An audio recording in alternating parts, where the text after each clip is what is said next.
So I'm Milan, and I'm here today with Freya, who I'm going to introduce in a second. But she works with the Soil Association, and I will put a link in the description. But the one-liner which I grabbed right off the website is, "The Soil Association is the charity working with everyone to transform the way we eat, farm, and care for our natural world." They do a lot. I'm sure we can hopefully look at that in a little bit. So I've been working with Freya for a couple of years in a volunteer capacity. But my interest in the Soil Association came about in 2008. And I don't even remember where I heard about it from exactly, but I just remember signing up to become a member and being really excited. And reading really excitedly all of the little member pack that came with it and feeling like these are people that have the answers, that know how to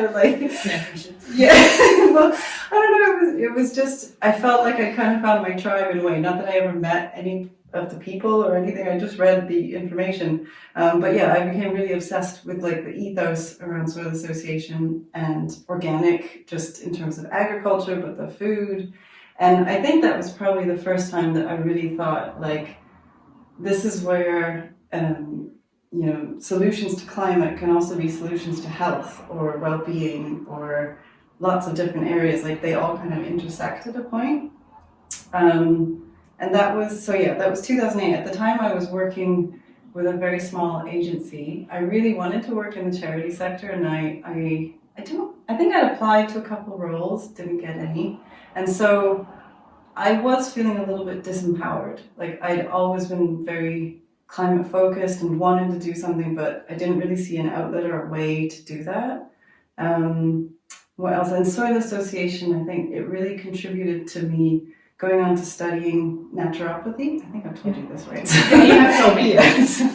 Tell me again. Yeah, so I did study nutritional therapy, naturopathy, and I think that came about 2 or 3 years after I started reading about the Soil Association and organic and as a way of life and eating. And it was definitely a catalyst for a lot of things in my life.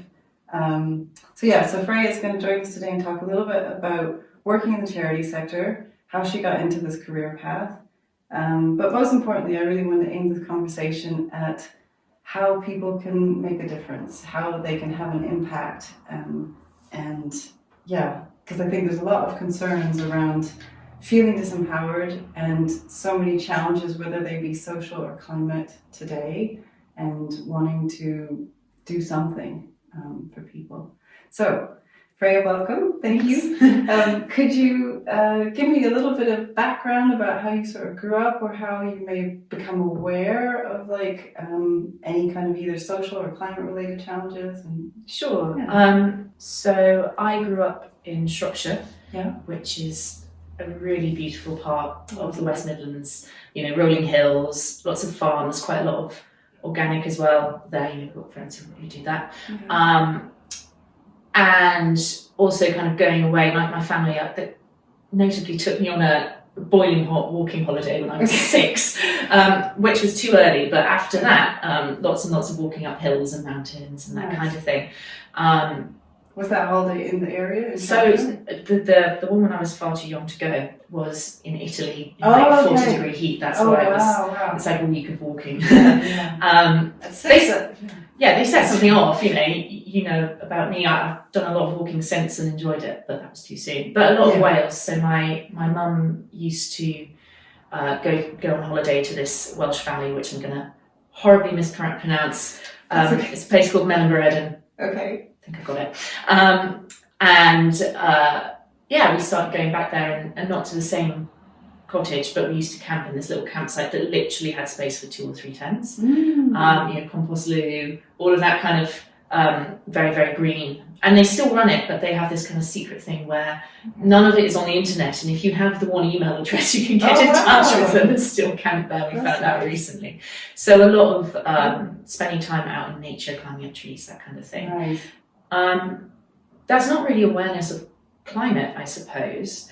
I have watched good awareness, maybe. Well, things around around soil health, if you tie it back to the Soil Association, watching the river flood more and more extremely, more and more regularly in the town where I grew up, that's definitely been. And was that happening like as you were a kid, or more? Yeah, I think it's probably always happened a bit, but every single year now it floods. Wow. Wow. I feel sorry for the people with the houses on the river, because it floods houses. Yeah. You know, it's pretty serious. Does it cause a lot of damage? I don't know. I don't live in one of those houses, but it causes enough damage for that to be something that's a reason never to buy a house near the river. You know? Right.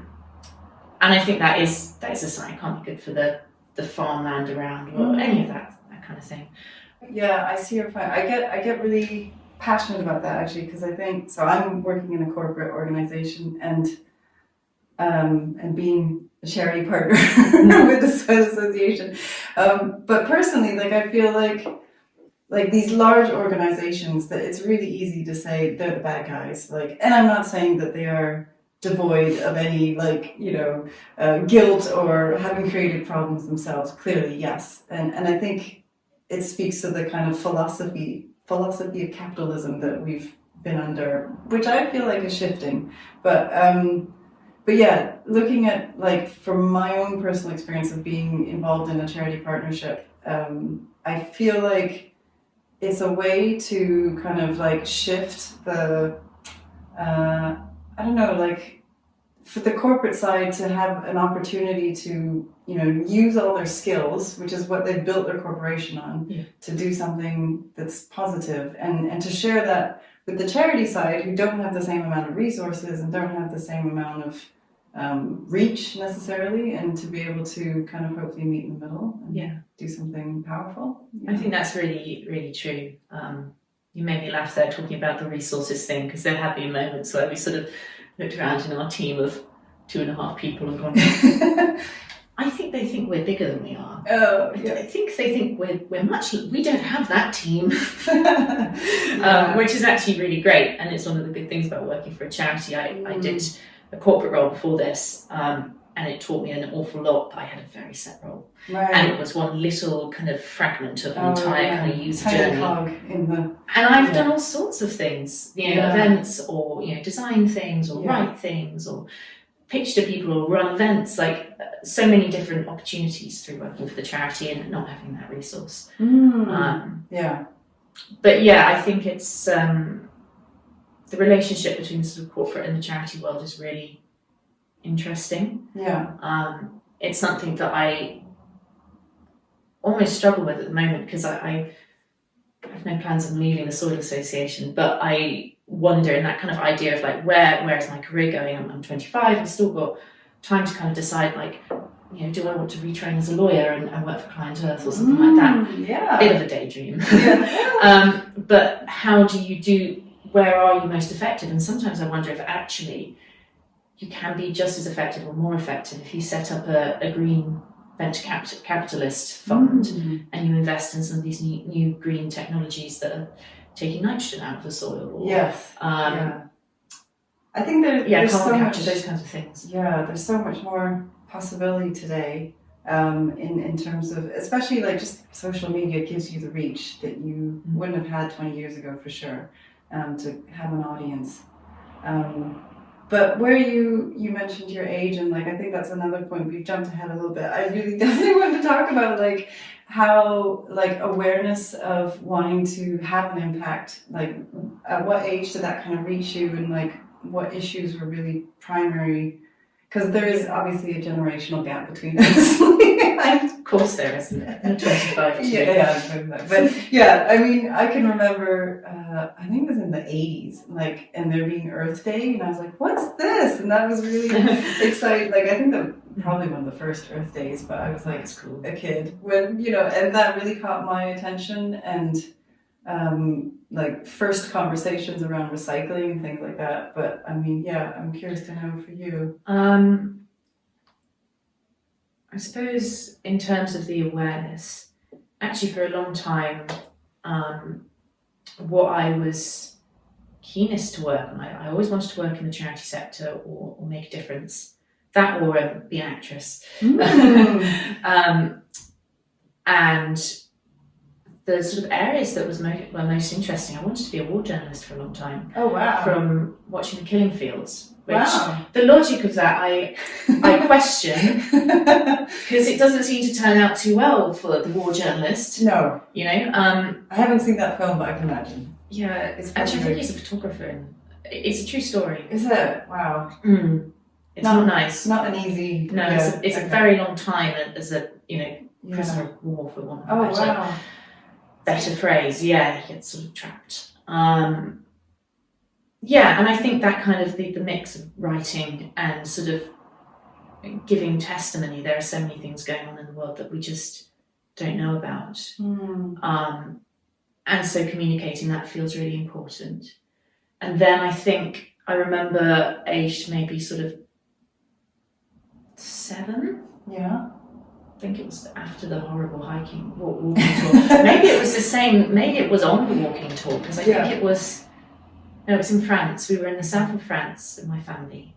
And all the farmers, I mean, French know how to do it, don't they? They'd come into the towns and dumped their entire peach crop on the street. Oh, because protest. Okay. And it was the same thing that we're seeing now to an extent. It was the fact that they were getting paid so little by the supermarkets that they just said, well, we can't do it, so we're just dumping it. And that kind of, I know it's not directly tied to climate, but that kind of issue around the food that we eat, the way it's produced, I just remember the smell, because it was rotten. It was August. There were peaches all over the streets and they were rotting. And that kind of very sensory experience of that problem around how we produce our food, how we kind of interact, those different actors throughout that supply chain. That's amazing. And this idea that it is waste, like the way that it's operating at the moment, it might as well just be dumped on the street. That stayed with me for quite a long time. Wow. But it was always human rights up until quite recently. I see human rights and climate as being not the same thing, but very, very They're all related. connected, You have for sure. climate refugees now, and you have cases where there's some really interesting stuff around the law now. I'm not going to talk on it now because I'm not an expert, but around kind of how we look at holding people accountable for climate change. And quite a lot of that is done through the lens of the impact it has on people. Yes. Because we have a legal kind of framework and understanding that's about harms or rights associated with people. So if you look at that as a route into climate change, like, oh, there's been climate change, a glacier has flooded a town, how do we address that? It's the effect on the people, it's not the fact that we've hurt nature. That's kind of quite often, I think, how it's sort of looked at. I might be wrong there. Well, you also, like you mentioned to me in your notes about faith in nature, putting nature on the board, and I looked that up. I thought it was so interesting. Yeah. And there was two things that stood out. Like there was that, and I thought it's such a wonderful, like they actually made the effort to get the legal, wording or contracts around having nature be an actual member of its board, which I thought was really outstanding. And basically saying, giving nature a vote, which I think is really cool.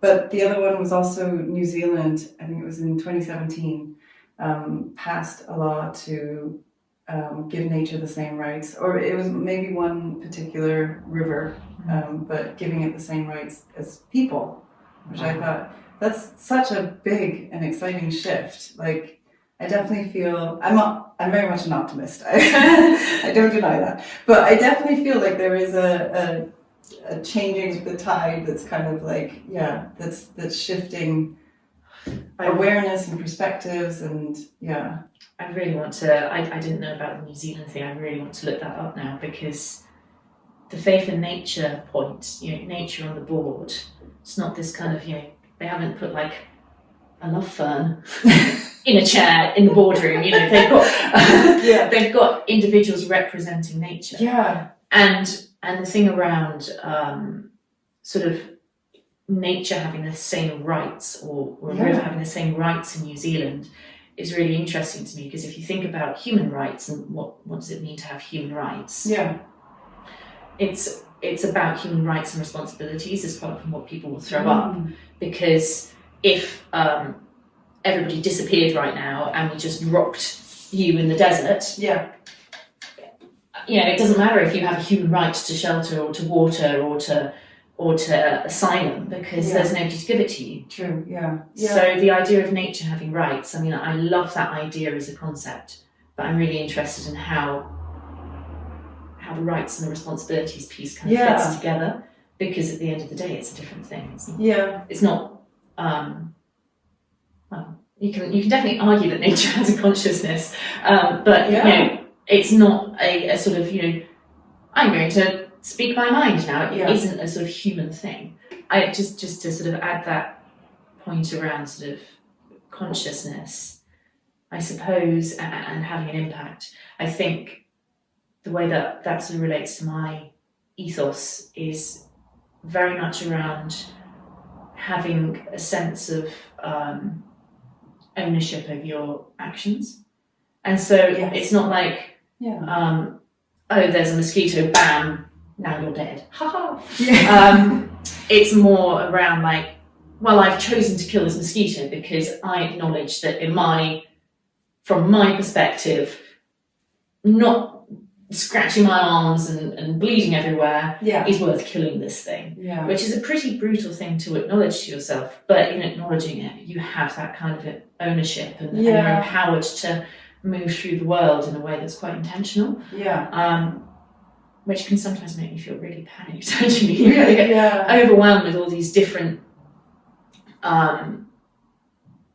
consequences. I have a friend who has really quite severe anxiety, and the thing that happens to them is they sort of say, oh, I've got to choose between this, let's make it soil association, organic lettuce and non-organic lettuce, which isn't a big decision in day-to-day life, but for them they go, well, if I pick this organic lettuce, then I will have spent 50p more, which means that, over a space of 52 weeks, that will be like £20, and I don't have £20 in my bank account right now, and then they have a panic attack. I've totally suffered with that. And it spirals off so far. When you get that hyper awareness of your impact and your intention and moving through the world, it can have that dark side to it. Totally. I think soil association, studying nutritional therapy, all really good, but it's only recently, like in the last year or so, I've realized probably the seed for all of that is anxiety, anxiety about health. And I've totally had exactly what your friend mentioned, wanting to, I remember from the Soil Association kind of magazine seeing Good Energy, and I think they're still around, but I signed up to Good Energy for years. And then during, I think it was the 2008 crash, and having no money and being oh, do I stay? I mean, they're doing a good thing, but I don't have any money, and constantly going around in these circles, and same with food, organic food. I almost have this mindset sometimes where if it's not organic, it's just bad, and it's really not helpful to think that way. I don't think some people at the Soil Association might say that, but I think other people, we've got a very wide range of views there. And I think a lot of people will talk about how the benefit of organic is that it is regulated. So just because something is, biodynamic's pretty great, if something's labelled as biodynamic, it's probably already organic. But or regenerative is the word that's coming through now. And you don't have to have that regulation around that term yet. Right, okay. But it's the confidence that that it's been grown in a certain way. But people who haven't certified might still be producing something organically. Probably not. But they, if it's grown in someone's backyard and it's not certified, that doesn't mean it's not organic or it's not good. And I mean, it also, even if you're shopping at Lidl or Aldi or Tesco's or wherever, I've had other times where I've been really, having, because that anxiety was mainly before I had my son, and then having a child and having moments of financial hardship and being well, I have to feed him. There are priorities. And also dealing with a child's pickiness, you know, like chicken nuggets, that's it, chicken nuggets, or only white things, and you're just like, oh, that's not nutritional. So you kind of have to embrace but yeah, I've definitely suffered with moments of like, I think there's a term for it, like where you have like an anxiety around food. I can't remember what it is, but I'll look it up. But yeah, it's easy to think that like if it's not got that stamp or that seal, like it's not good for you, or it's not gonna give you what you need. I know I'm tangenting. There are a couple of things. Firstly, soil association job. Applying for that job, that was climate anxiety. I did the maths, and if I sleep 8 hours a night, which I sometimes do, every night for a week, then I think it's 33.4% of my waking hours are spent at work. If I'm just working my contracted hours, that was my last job, it's this job. Honestly, sometimes it's more, because sometimes you just get passionate and you suddenly look up and you're like, oh, I've been writing about policy for 2 hours, whoops. But that's a lot of time. And if I felt that if I wanted to make a difference, that's how I do it. That's the largest amount of time I can contribute towards the environment. I'm never, well, maybe I'll rule the world one day, but I'm not likely to be so successful that I can just choose to work 2 days a week and live the quality of life that I would like to have, with the security I'd like to have, you know, thinking about children as well, not right now, but you know, that kind of thing, so that I can just dedicate 3 days a week or whatever it is to doing environmental stuff. I mean, some people do that and I really admire their discipline, but I actually need somebody to say 9 a.m, 5:30, 9 a.m, 5:30 to keep that commitment going. And that's why I went over. But the other thing about gosh, I think I've actually forgotten it. There was a really interesting point around the rubber stamping on sort of greenwashing. That was it, greenwashing. There's in France about maybe 9 months ago, and I'm going to give you a really garbled version because I was reading it in French. Amazing. But there were French organic farmers were protesting. I think French farmers are definitely protesting again now. This was before. Okay. And they ran this campaign. I'm not going to try and say it in French, but it was like the government is leaving us, organic farmers are naked. And so there were a load of organic farmers going out with little signs held in front of their crotches saying organic is being left naked. Wow. And the reason why is that there was sort of changes around funding. So they were losing their funding and they were losing their market share to regenerative or other forms of kind of eco labelling and farming that wasn't held to the same standards, because it was just kind of like, you know, uses regenerative practices. You could be spraying your fields with pesticides all day long, but if you use minimum tillage, where you're not kind of throwing up the soil all over the place, well, you've used a regenerative practice. Wow. So yes, I don't know what happened in the end to that campaign. I hope they were successful. But it's a really interesting thing around the labelling, because on the one hand, there's this slight sort of elitism associated with organic, which is something I know that the Soil Association is trying to sort of address. Where it's kind of seen as this sort of premium product. And partly you're in this sort of traction circle where if there's so little support and if it's so expensive, it kind of stays in that bubble. But as soon as people realise that kind of organic is something that is climate action, and we build up that market share, then it can become more sort of financially self-sustaining and viable, and it is financially viable, it is sustainable, and in the long term it's an easier way of, the more you put in terms of those inputs, the more you get out. Well, the more you need it. Yeah. There's a great quote from Helen Browning about how I think it's nitrogen. But she's talking about kind of chemical inputs into farming and how her dad described it as sugar. Okay. It's that kind of thing where it gives you energy but it doesn't fill you up. Right, and it burns quickly. Yeah, look that one up on the Soil Association website. It's a great quote.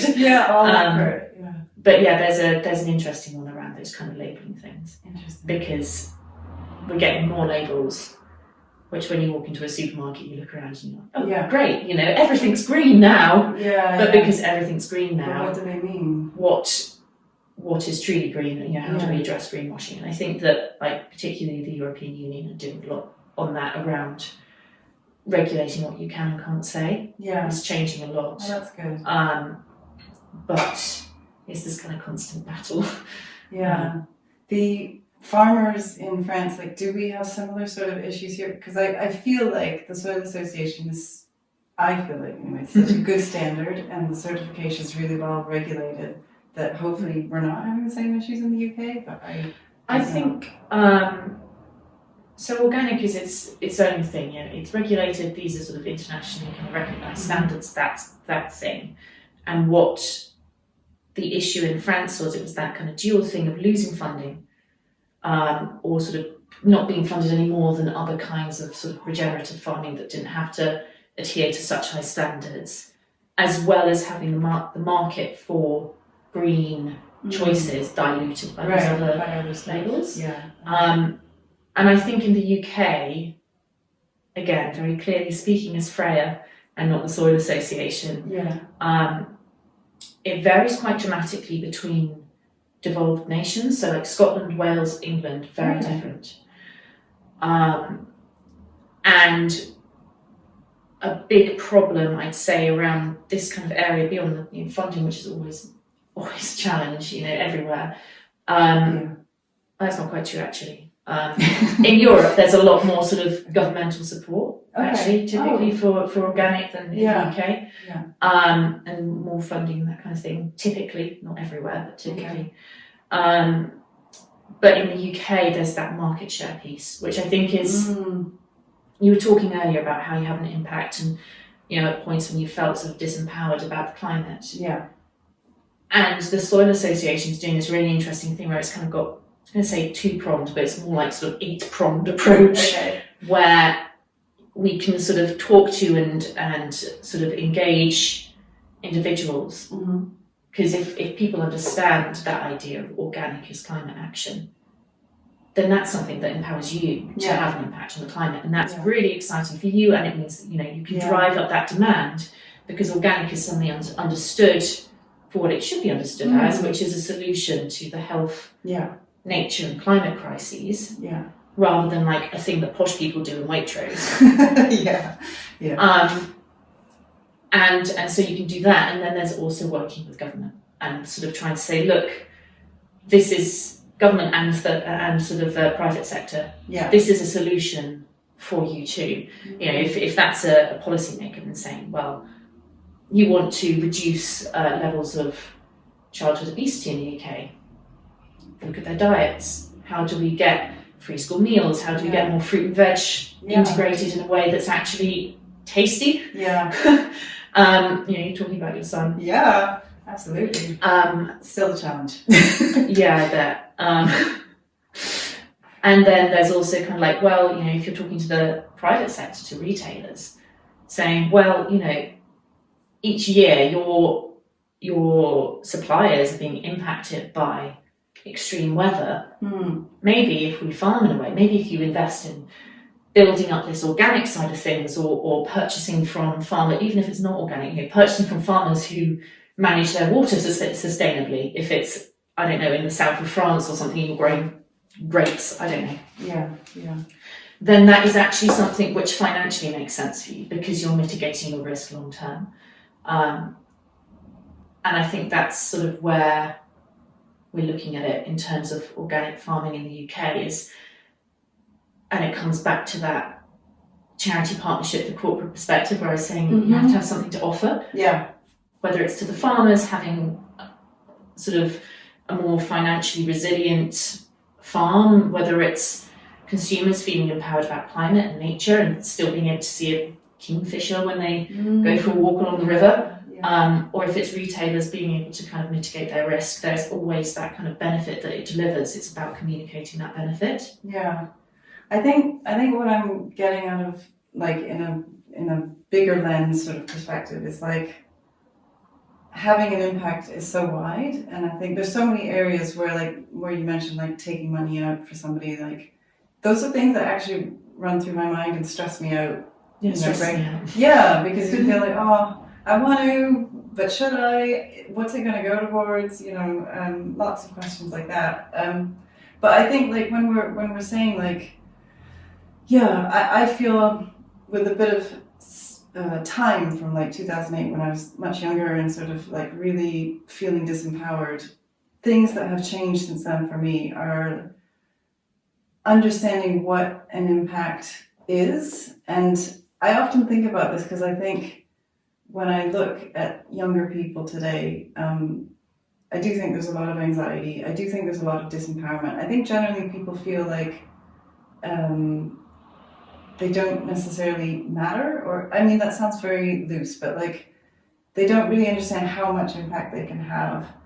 Maybe it's sometimes also just being of service to an organization, or you know, just showing up with a smile. I don't know, you know, like the smaller things also actually really go a long way towards these bigger causes. I definitely believe like it's all these cumulative impacts that come together, and especially now when we see sort of like the turning of the tide, and like, is that the actual term? Is it changing? Anyway, sorry. Turning, I think. Yeah, turning of the tide, when like, you know, awareness is definitely coming to the fore, and people are taking action in whatever way they can.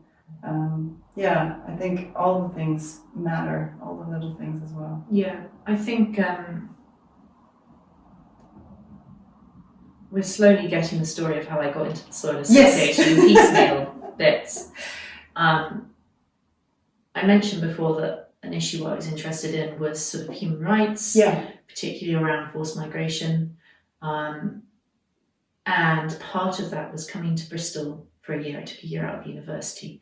And I came to Bristol and I met all these incredible people who were activists and volunteers, and quite a few of them had lived and worked in the jungle in Calais, so the refugee camp, not the trees. Yeah, I actually wanted to go and volunteer there. Yeah, I did too.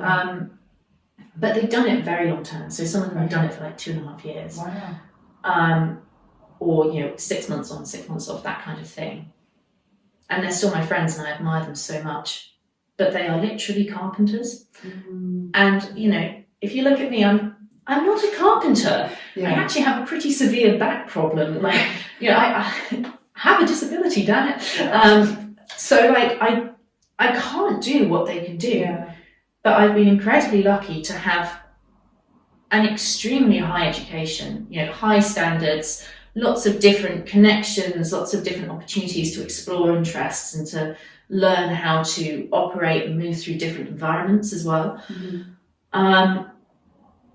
And there's a thing that happens, not necessarily with my friends, but I have seen it around, where somebody's talking particularly around social issues, so issues involving people more so than like nature. Yeah. Is there's this kind of like narrative crafting, and if you know somebody long enough, you see the narrative kind of developing. Each time it becomes a little bit more like, and I'm basically Spider-Man, and I'm saving the world. And I started to kind of think, I'm really glad you've done this work. Yeah. You're really good at it, so it's okay that you have this kind of gratification from it, but it does seem to be an awful lot about you. Whereas, and the difference between somebody doing that and being good at what they're doing, and me, is that I would be doing that being Spider-Man, and also not being very good Spider-Man. Yeah. You know, like, I don't have those skills. What I have is skills to go and work in an office. Yeah. And so that impact piece is, you can have an impact without it looking incredible on paper. Yes. Even my role, my partner has a real focus on being productive. That's like what he's aiming for. He's not aiming to be good. He's not aiming to be successful. He's aiming to be productive, which is really, I hadn't really thought of it that way until I started going out with him. But it's an interesting approach, and that looks very different to being a superhero. For my experience in my role, what I'm trying to get at in terms of that impact piece is that I have made a compromise to myself to say, this is how I think at this point in my life I can be most effective and have the most impact. but I'm not doing the work of the charity. I'm not going to Westminster and giving evidence on the soil health inquiry, or I'm not very often on a farm digging a hole. I'm not actually doing the work, I'm funding the work, and that is a step behind, and I'd love to be on the front line. I'd love to be that war journalist, but in terms of having impact, that's a different thing. And it's full of compromises. The money element of it really complicates things. But it's how the world works. Yeah. Do you feel at all jaded? Like, I don't know. I don't think so. Okay. I mean, I haven't, it hasn't been very long that I've been working in this role. Okay. There are so many different ways of kind of looking at things, and I do feel at the moment in my life I'm weighing up like which path to take. Do I want to have a family fairly young? I hope my boyfriend doesn't want this. Do I want to retrain as a lawyer? Like I said, the client earth daydream is a real thing. There's lots of different elements in terms of choices, and I also wonder, that the point about the family, there is a selfish part of me that has grown up with not like crazy privilege, but a lot of privilege. My dad is a lawyer. Okay. My dad is a lawyer. And so, I got to have all of those kind of things that having a well-paid job gets you. Yeah, absolutely. Especially when you buy your house in the 80s, like all of those kinds of things, like financially very, very well set up to then say you can go and, I had a scholarship, but like wasn't a full scholarship. Like you can go to private school. You can have French horn lessons. You can go to Mexico. So I did fund myself after Mexico. The other big trips, that was me and my savings, but those kinds of things. And so if I'm imagining my imaginary daughter, definitely daughter, then I'm thinking, well, actually, I would like to be able to give a child the same opportunities. So do I want to move into the private sector? And that point around impact is like, are you having impact on the world? This kind of nebulous thing where you don't really know people. And frankly, like I look at the polling results sometimes in Private Eye or The Week or whatever newspaper it is that I'm reading and think, I don't really relate to a lot of these people. I don't think that I like what they're saying or thinking very much. Maybe I don't want to save the world. I do, because I want to save the mountains. But there's that impact, and then there's the impact of like the impact my parents have had on me. Both For sure. My dad was a commercial lawyer, my mum was an editor, and the impact they had was listening to incredible jazz and wanting to save the planet. It's noticeable. They have two very successful professionals, 2 children. My sibling is a music therapist working for a charity, and I'm working for a charity too. We're not at school. It felt anyway to me, and I think probably I keep touching the microphone. I'm so sorry. It felt to me, and I think probably to my brother, there was an assumption that we were very academic, and we would go off and we'd go to Oxbridge, and we did that, and then we would become lawyers or great musicians or like successful people. And we are just part of the enormous crowds drifting through Bristol, and I think there's something really lovely about that, but it's quite scary to kind of let go of those childhood dreams of well, it's the narrative again, it's the impact narrative of saving the world. Well, first of all, you definitely don't have to let go. I think you're of a good age that you have many years ahead of you to change and do something else. But I think, I don't know, as you were speaking, like there's so many elements of making an impact that like, I kind of feel everything is, it's a bit of the ethos actually of what I shared on like the podcast is like everything matters, everything kind of interconnects and everything is included. And I definitely think, having a child, just having an impact on that person, you never know, they might grow up to be a political leader of some kind, or, if somebody happens to listen to this who isn't working in a charity sector, who is young and passionate and wanting to make a difference, I think that's a really interesting topic to talk about, sort of, And yeah, I guess my general view, yours is going to be a little bit more educated being in a charity sector, but like things like, you know, protesting, campaigning, or using apps like Olio or Vinted. I've started using that a lot, you know, just trying to like give stuff away that I don't need or buy used things more.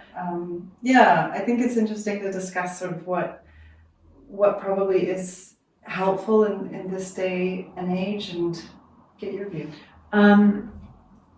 So on the apps, the one that I use is Too Good To Go. Oh, I don't know that one. Okay. Oh, it's great. You at the end of the day, you kind of go and pick up these mystery bags from shops or cafes or whatever. Oh, is that food? Okay. I've been doing Olio for like non-food stuff mainly, yeah. Downstairs there's an organic veg shop, and I went and got a Too Good To Go, and they always go the day before, like in terms of ordering them. It's literally a box with like chard and lemon, like a full box, you know, raspberries, grapes, like a melon. Oh, nice. Yeah, so can you do it regularly? Like, is that cutting your food bill? Yeah, I don't do it super regularly because I'm so disorganized that I don't order it in time. But yeah, it's a lot of vegetable matter to get through in a good way. So in terms of the apps, I've got lots of different threads going through my mind, so I'm just trying to collate them. Go for it. The first thing that I wanted to tie to is Olio. I actually heard the founder of Olio speaking at the Blue Earth Summit. Oh, nice. And she was really interesting. She was on a panel with Helen Browning, who's the chief executive of the Soil Association. And we were sort of talking about food waste and organic and all these different things. And I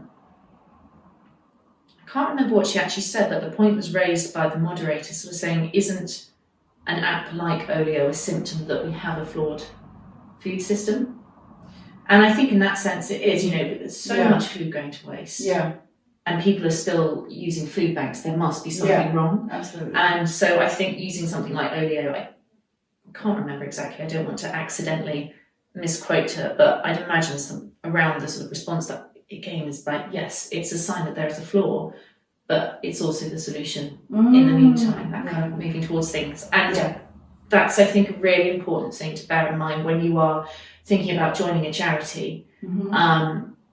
There's lots and lots of kind of academic theory around this. I studied international studies and refugee rights and those kinds of things. So I read a lot of the highbrow academic literature that is almost so far removed from the real world that it's like, I don't know what these words, they've made these words up. But one of the points that I think is really, really key to get across, and it comes up in a book which is a French book called Casualties of Care, which is about the French system and charities supporting forced migrants and economic migrants and refugees and asylum seekers, all of those different kind of groups, which is around kind of like charities sort of taking on the responsibility that should be a public responsibility, should be a governmental responsibility. It's the state's responsibility to offer asylum, you know, that kind of thing. And in a sort of pithier way of putting that, there's quite a few people who will say the point of a charity is to become obsolete. So with the Soil Association, if you really, really dilute down what we're doing, because we're doing a lot, and you say the point of the Soil Association is to fix the food system so that everybody has access to good food, which is good for them, good for the planet. Producers are getting a fair and sustainable sort of, well, not wage, but payment for their goods. And that food system, in terms of the way it's produced and shipped and consumed and the packaging, all of that kind of ecosystem is done in a way that works with nature, for climate, and is sort of, you know, healing the soil. Let's get back to the soil. The soil is really important, rather than damaging it. Well, if that's the aim of the Soil Association, if we achieve that, then what's the need for the Soil Association? And I think that's a really important point. And I think that's the thing that you are getting a sort of Freya brain splurge here. But like that's when you're talking about, if you're then still thinking about going into a charity, the choice then is like where in the sort of change you want to be. Because you've got, I mentioned this before we were started recording, but you've got charities like the Magic Breakfast that does a lot, but quite a bit of it is, here is a child, they haven't had breakfast, here's breakfast. That's so important because otherwise there are kids without breakfast. Yeah. But that's kind of addressing the immediate problem rather than going, here's a child, the child doesn't have breakfast. Sorry, child, like, we'll leave the other charity to give you breakfast. We're just going to go and have a think and try and figure out why you didn't get breakfast in the first place and how can you have breakfasts forevermore in the future at some point. Could it be organic? Yeah, could it be organic? And that's the kind of systems change piece. Yeah. So, you know, most charities will sit somewhere in the middle. The Soil Association sits somewhere in the middle. There's very real practical work going on saying, we are researching this. Yeah. Put this on your tomatoes. Or don't. If it's organic. But the kind of where you want to have impact is also kind of how direct you want your impact to be. Yeah. Because, and this is a personal opinion, I feel that you can have that really direct impact. We were talking about having children. That's such a direct impact. It's such a close relationship. Yeah. But it's quite a narrow beam of like very intense. I'm always thinking about light. It's like a very intense beam of light on one pinprick. Yeah. Or you can have this kind of diffuse impact, which is harder to see exactly where it's hitting and what it's doing, but it's a much broader impact. Yeah. And kind of figuring out what you want from that is important too. I think believing in that sense, in the broader sense, is that believing that you are having an impact is really important. Because anyways, sorry, that's my tangent. Please go on. No, I mean, that was it really. And the question was kind of what advice I'd say to somebody who's thinking about joining the charity sector. I mean, I'm curious as well, like, because I have mixed views on like the protesting. Like, of course, yeah. You know, like, there's obviously been so much in the last few years. Because I'm in London and lots of protesting, and it's debatable how, like, I don't want to say effective, but like. And I don't want to say like people shouldn't be doing it, but you know, like where I think, I can't remember the exact name. There was one or two particular campaigns, but like people stopping trains from leaving because they were really just like, it was a few days against everything, you know. I think there was some Just Stop Oil ones that were similar to that. Something like that, yeah. They did the slow walks, I think. Yeah, and a lot of like really disrupting like other people's lives and everyday things. And also because I joined the Peter Milchett Memorial Lecture this year, and it was Caroline Lucas. She's so good. She's great. And it's on YouTube. Yeah. Oh, is it? Okay. It's on YouTube. Oh, nice. Yeah. I'll link it. But she also mentioned like protesting not necessarily being the most effective way to make a change. I don't know. I have many thoughts and feelings on this. Okay.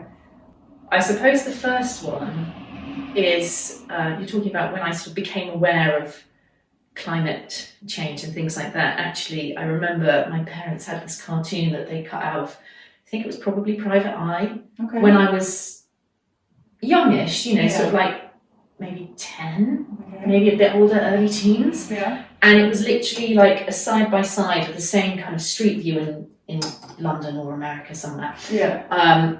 Of like protesters protesting and blocking transport, you know, that kind of thing. And this sort of fusty old couples would go, oh, it's so inconvenient, it's so annoying. And then next to it in the same street, but flooded with everybody up to their necks in water and going, oh, it's so inconvenient, it's so annoying. And I think there is that point for the protesters. Yeah. I think as well, I find it really stressful.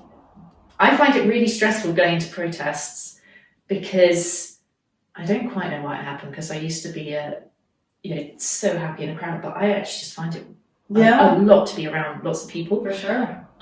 Especially when it's kind of high emotions. Yeah. So I don't personally do it all that much because I just get scared. Yeah. Understandable. But like, I think that going on protests is a symptom of people feeling disempowered. You know, if you don't feel like your government is representing your interests or is protecting your future, that's why you have people like Greta Thunberg. That's why she left school and went and sat outside. Literally just like, there is nothing else I can do. Yeah. So I think that maybe it's not the most effective way to change policy or something, but actually, if it's the only thing you can do, then it's the most effective thing you can do in that moment. That's the way you feel.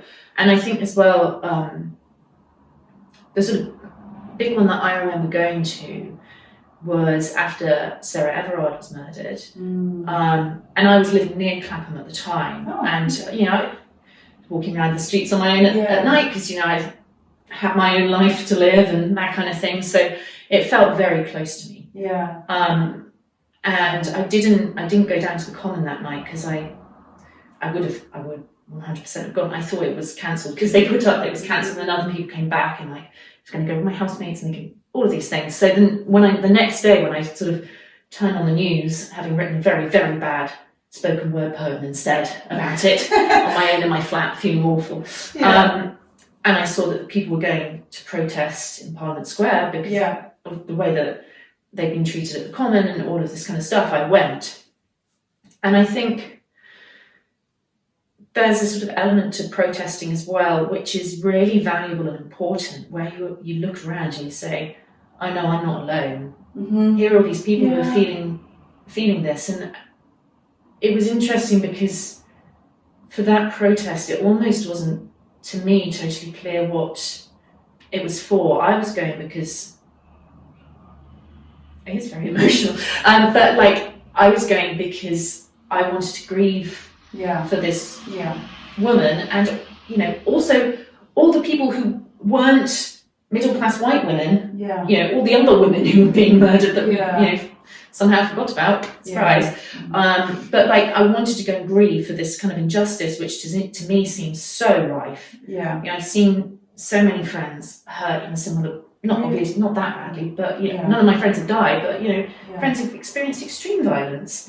And like, it felt very, very close, and I was going to grieve. But then there was also stuff around like, you know, kill the bill, and the sort of anti-protesting laws and stuff around like protests in COVID, because it was in the middle of COVID, and like protesting people's right to sort of gather, and all of these different things mixing together. But Clapham Common, at least sort of nominally, wasn't supposed to be a protest that night before everybody ended up protesting.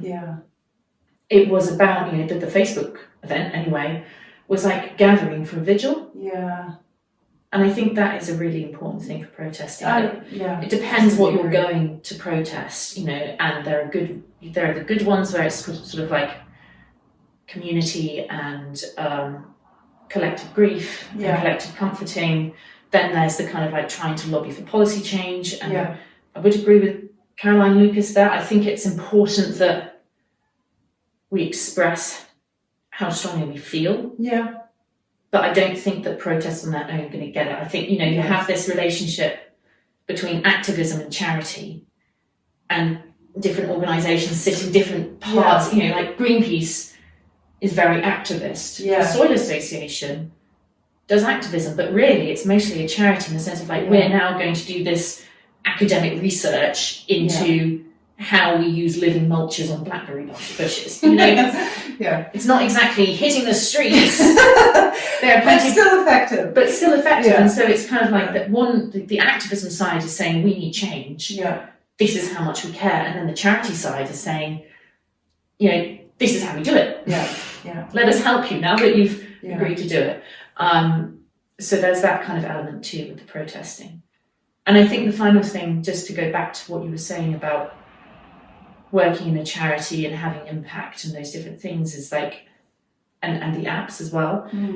One of the things that you made me think of is that I found such a real community of people at the Soil Association. I've got real friends, you know, I hang out with them at the weekend and that kind of thing. Like, everybody swaps clothes at the Soil Association. Cool. There's so much clothes swapping going on. I look around and I'm like, wasn't that on somebody else? Okay, and I've been terrible. I've just taken clothes. I haven't given any clothes away. But that kind of ethos of having a community makes a real difference. And I think you can, it makes it so much more sustainable if you have this community of people, you know, in your work where somebody says, you look stressed. Is there anything I can take off your plate? Totally. Yeah. Because that happens a lot. Oh, that's So nice. it's really good working environment. Yeah. And also sort of like shared like, oh, did you know that they do really, you know, they do half price on organic at this shop on Wednesday? That community to just remind you that it's important. Yeah. And that you're kind of doing it with them. And I'm working for people, planet and nature, but I'm also working for my colleagues. And that is such an important thing when it comes to having resilience and avoiding burnout and all of those things in the charity, because you know, I could be earning a lot more money doing a similar thing for a private company, but I wouldn't be doing it with the community. And I wouldn't be doing it for the impact that I have, and having those people around me to remind me of that is really important. Amazing. I love it. It's great. Oh, that's good. Yeah, no, I think that's okay. Well, I've got one last sort of closing question, but it's been a really great discussion. Thank you. So the last question is, what is the one thing you would like to see changed in the next 5 to 10 years? I don't know if actually Caroline Lucas said this. I hope not. I hope this is me. But there are a lot of things that are politicised. Shouldn't be political. So, you know, climate shouldn't be politicised. Yeah, that's a great answer. Yeah, and it applies across all sorts of things, you know, like one of the things I lived with somebody who I love and admire now, sorry. But, you know, I lived with him for a while and we have such different political views. Yeah.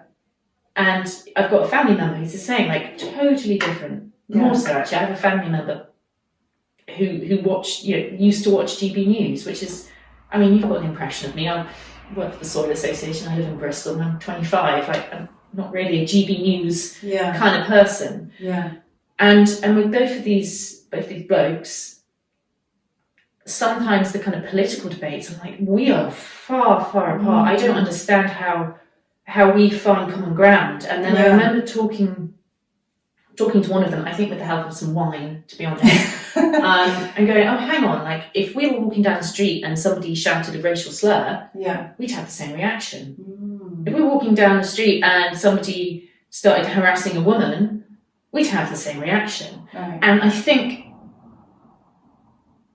because of this kind of politicization of almost everything, even like my partner is studying again, even around the curricula that you choose and what is a good essay, what is a bad essay, like even the way that we're talking and writing right now, particularly in sort of academic circles, is political. That is, I think, a real hindrance and it's really divisive. Whereas, you know, there are people that I fundamentally disagree with their politics, but I don't think they're bad people. I think that at the end of the day, most people are voting for what they think are partly, you know, voting or making choices as well more broadly. What will be good for them, that's understandable, but also like what's good for people. I don't think the majority of people are out there going, I really want to, you know, just make the poor a bit poorer. That would be great. You know, they're not doing that. Most people are basically decent, but because of this kind of politicization, because of, and I find politics confusing. The rhetoric involved, the kind of misdirection, miscommunications, the sort of different opinions, the slants that put on things, you know, even just chopping up interviews into little sound bites on TikTok. All of this stuff is dividing us. And so, I take climate out of politics. Wow, it's a really profound answer because it's very simple, but so big. Like, it's 5 to 10 years, let's hope. But that's a great answer. Thank you. I think you are wise beyond your years, Freya. Like, that's, you've had some really amazing insights. Well, thanks.